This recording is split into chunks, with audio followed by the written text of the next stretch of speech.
YouTube, what the crap's going on? HeirofCarthage back, and welcome. Welcome back to the WA. We're here with the boys today, led by GRIMGOR Memehide, or GRIMGOR Ironhide, however you want to know him. What is the appropriate meme name for GRIMGOR? Yeah, so they're going to be led by him. If I can pick him out of a lineup here. Yeah, he's back. No wonder I couldn't find him. Well, you would think GRIMGOR would be bigger than a boar boy biggin, even on a boar, right? He's got to be big, bigger and harder. So we got a front line of Gobbo archers, led by a Gobbo shaman here, and then in the main line we're gonna have some knight Gobbos and orc biggins, and then 3 units of boar biggins, including this broken tusk mob that we're gonna have here. Now for the high elves, there are 2 units of Illyrian Reaver archers making their way across the battlefield, and they're gonna be a real nuisance for the greenskins because the greenskins came heavy cavalry and not light cavalry, which is their usual MO. In the back we've got a princess on her star dragon, so a super weapon on the battlefield for the high elves if it can be used properly. Greenskins, a pretty good potential for it to be used properly. There are 3 units of white lions here brandishing their axes. A very cool looking, albeit rather disappointing unit for the most part. And then we're going to have a Life Mage and a High Elf Noble. The High Elf Noble will dish out some pretty serious anti-large power. Then there are several units of Spearmen lined up to protect the forces which are deployed near the woods, and then they are supported by a few archers.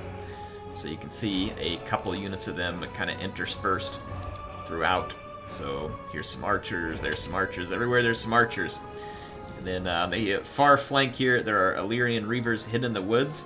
And there are also some nasty skulkers skulking through the woods, if you will, skulking. The Reavers actually move at roughly the same time the skulkers are coming through, so a bit of a disaster averted for both. The Reavers are going to come out here looking for a target, and they've got a good one. You can see the main line here for the greenskins pushing forward, and on this flank, the biggins without any shields here are going to become the target for the Illyrian Reaver archers and the archers on foot. And then here the Illyrian Reavers are going to come plowing in to the Knight Gobbos, getting a little damage done early. The Orc Biggins will chase them off because they's not part of the WA. Sorry folks, I gotta add it in where I can and when I can. I just can't quite voice it properly, I don't think. Now, there's more Reavers in the background, so quite a few units of Reavers here trying to be as pesky as possible. Now, the biggest and artist Black Orc, GRIMGOR, is still making his way over the hill because he's the biggest, and it takes him some time, you know, to get into the battlefield. Now, here comes the Fanatics, released by the Knight Gobbos. Clearing the way for the biggins. Now, the Princess is near too, coming to lend her own support. And the line of Night Goblin archers is quite suddenly threatened. It's going to be a magic missile attack there. Speaking of which, check out the public service announcement I put up regarding magic missiles courtesy of Warner on our Discord. Here the broken tusk mob is going to actually charge into some spearmen. Not a fight they want to be a part of. I think they were chasing a different unit. And they move away at the same time that the princess drops a breath attack that actually devastates her own spearmen while mostly missing the broken tusk mob and leaving the princess open to a hail of poisonous archer fire here from the goblins. However, these Reaver archers in the background are being quite useful. And check this out here. We got a fight of skulkers versus white lions, and the skulkers are actually trading really well, as they do. The skulkers just trade very nicely against well-armored infantry. They also have a smoke bomb effect if you use it properly. You can see the tusk mob and the archers chasing out the princess and allowing the fight to continue on. So GRIMGOR has entered the fight, and I'm trying to find him. How do I keep losing this guy? Isn't he supposed to be huge? I can't even keep track of him. He's probably like right in front of me too. Here he is. I say he'd entered the fight. He actually hasn't. Here he is, coming in fresh. He is actually pretty tough, especially with Gitsnik. He's definitely still got some weaknesses, but if he gets in the right place with Gitsnik, he can cause some serious damage. can see a Wah here being popped by the greenskins. Nice drawn-out fight across multiple fronts here. Really like this fight. It's spread out. There's lots of small engagements in which both players are trying to be successful. These Skulkers were doing great. 40 kills against this much more expensive White Lion before they were actually finally chased off by the Dragon, which is what saved them. Over here, the Noble going to find himself getting tangled up with a bunch of Biggins, and then some Reavers over here mixed up with the Broken Tusk Mob. Not a fight that they will do well in. Many of the Night Gobbo archers are still alive, and they're being protected by Biggins and Boar Biggins, so they are in pretty solid shape. I found GRIMGOR for once, folks. Here he is. And he is chopping his way into the High Elves, where he is already racked up 37 kills. And that number will continue to climb rather rapidly. The Princess is looking for some targets of opportunity. The Broken Tusk Mob are not immune to psychology, and they're kind of lucky that they didn't terror route here. There's not a lot of leadership units, but they do have reinforcements, and so the Princess finds herself in some pretty big trouble here all of a sudden. However, you can see that the High Elves are pouring an archer fire into the cavalry, which is good, but then the archer fire starts pouring in to the High Elf Princess, which is quite bad. So that fight had potential to help one player one way or the other. If there was a concentrated amount of archer fire coming in here, it could have been very devastating for the Boar Boys, as they do not have shields and they're not particularly well armored.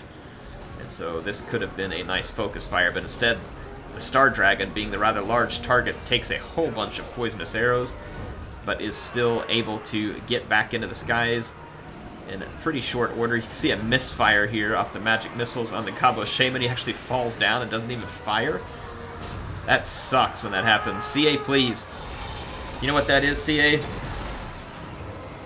Oh, my soundboard's not working. I can't do shameful display. Anyway, it's a shameful display. Anyway, you can see GRIMGOR here. He's looking to get a hold of these archers. 88 kills. He was tanking it against those infantry. He's taken almost no damage because he hasn't been up against anything substantial yet.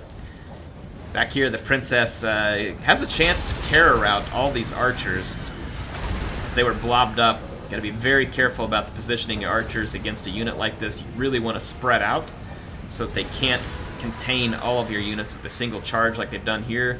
Fortunately, the Wah, though, giving a bit of a buff to these archers at a much-needed moment. And then here comes their reinforcements, and the archers are able to spread out. They did not terror out, which, like I said, was pretty fortuitous for the greenskins here. GRIMGOR is just absolutely hacking apart this archer formation, killing 3, 4, 5, 6 archers at a time, and his kill numbers are already mounting rather quickly. He's making himself a force to be reckoned with in the battlefield, and you can see the Princess taking tremendous damage and really struggling to put away these Night Goblin archers, even with the help of a few regrouped Reavers. There are a lot of Biggins here, and the Biggins are helping to keep these archers safe. You can see another unit of Reavers back here. They did manage to put away one of the Boar Boys, though one has regrouped, and these Night Gobbos are holding their own. Off the charge, Reavers are pretty effective, but after the charge, they are pretty crap. But since the Broken Tusk Mob is routing, the Reavers get a chance to try and finish things here, though they can't. The Rusty Arrows actually put them away. You can see the High Elf Noble over here in combat, and then the Princess actually getting away from some of the archers, while some Reaver archers try and tie down these Night Gobbo archers. So a lot of archer combat going on. GRIMGOR gets himself surrounded by White Lions and a mage, and the mage nearly dies before fleeing. And honestly, all these White Lions still doing more damage, but GRIMGOR still racking up kills at a somewhat alarming pace for the High Elves and a satisfying pace for those who are looking to fill the fightiness meter. He is all the way up to 146. He is quite a tank. If not a meme, he's a tank. What do y'all think? Is GRIMGOR still a meme? Or do you think he's actually decent these days? I don't think he's awful, but I sure don't think he's great. He's certainly not one of my first choices coming into combat, but I mean, I think there's scenarios in which he could potentially shine if he is able to find those scenarios. Now, the High Elves are blobbed up on GRIMGOR, already getting wrecked by Grimgor in multiples. But with the Goblin Archers regrouped and some big guns regrouped, now the White Lions are going to find themselves in some pretty grave peril. The Princess is far away from the battlefield attending to other matters, and the Life Mage gets pushed back by the Archers.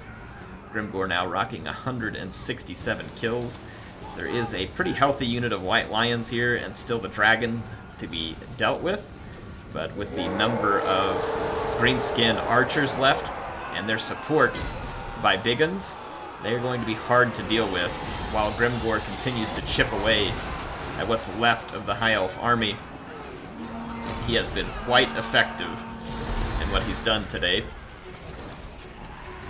See the Princess here trying to get some attacks in and get away, but the Wa is hit here, and this is a bad time to be engaged in melee with Greenskins. You can see another magic missile attack inbound. This one actually hits, and the little bugger is quite happy with it, jumping up and down, that he didn't manage to kill himself this time.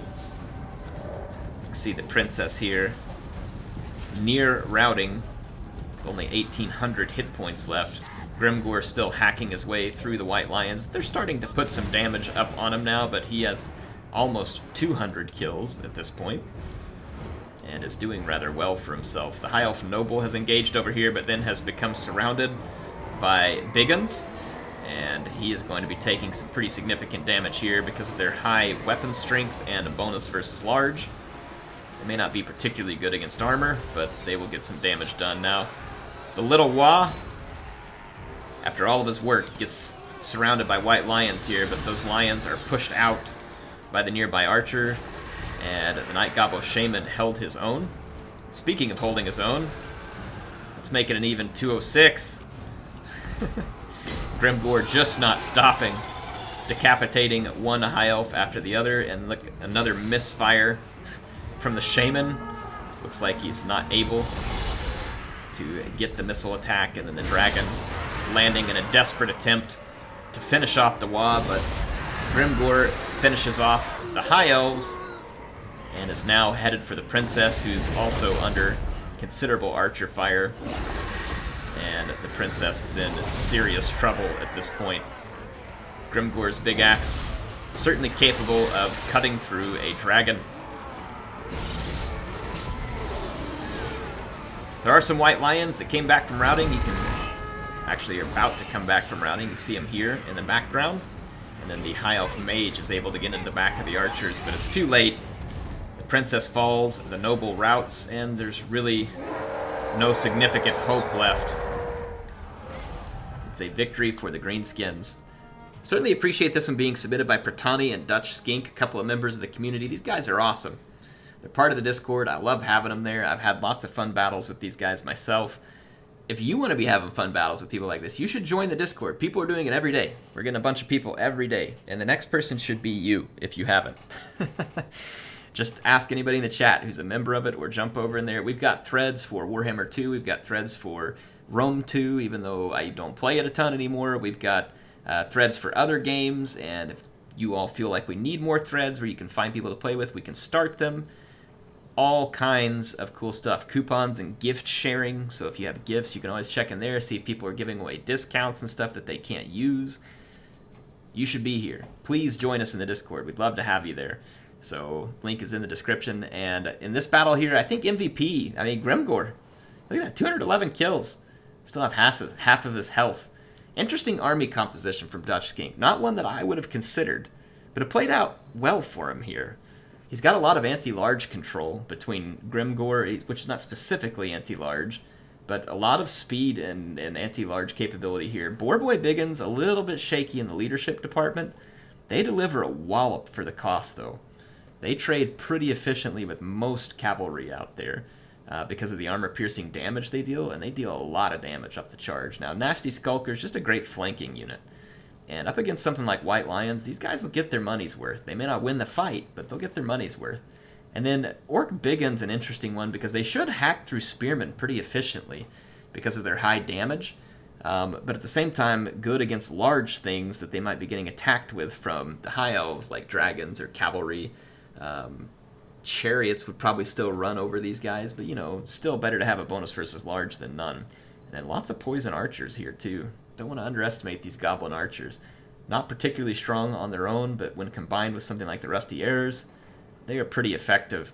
And then look at Bertani's general here, 254 kills. There was a breath attack I didn't catch where the princess got her revenge on the boars, and it was a good one. She killed a whole lot of boars, and I'm sure that the souls of her own dead spearmen from that first breath attack feel somewhat better off in the afterlife knowing that she eventually got her target. Hope you all enjoyed this one. Thank you for submitting it. I will try and get back on track with multiplayer battles, wrap up Greenskin Week. You know what? And then I think we're going to take a break from the faction focus week, and I think we're going to do a focus on some big team battles for a week. And then we might get back into the factions again. So anyway, I will see you all soon. HeirofCarthage, signing out.